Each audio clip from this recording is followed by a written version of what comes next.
So great to see so many fresh faces here. It's really awesome. This is brand spanking new. I wrote this before the sun came up a couple days ago.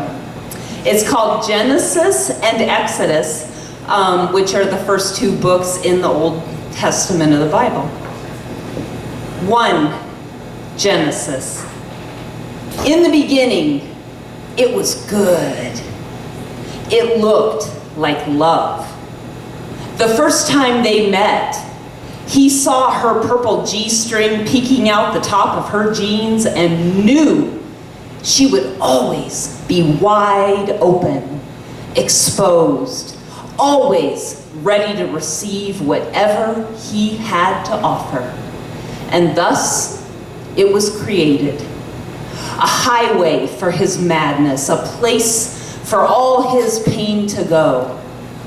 In the beginning, it was good. It looked like love. She was a gorgeous landfill, just waiting for everything dark and destroyed and used up that he could send her way.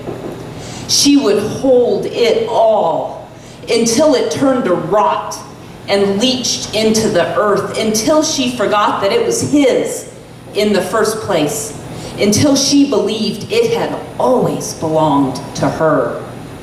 And they both declared that it was good and were thus satisfied. The more of his darkness she received and contained, the more it looked like love, and the more necessary they became to each other. And one day, as they sat on his couch, her landfill had reached maximum capacity of rust and waste and poison, and she asked him to kill her. And this looked like love. In that moment, she discovered the greatest intimacy of all, trusting someone to take your life. He refused, but not because he loved her.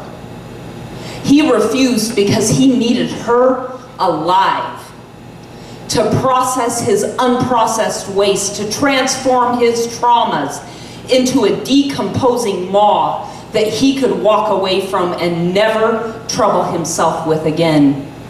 And she loved harder, and she loved harder, and she loved harder, until the meat fell from her bones and she suffocated under a heap of detritus.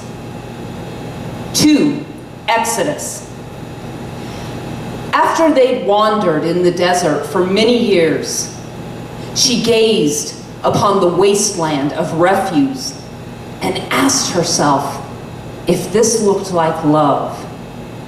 And she loved him the hardest yet and gave it all back, saying unto him, I did you a great disservice, taking all this away from you. We worshiped a false god, and now I give all your idols back with their rust and their waste and their poison for you to reckon with.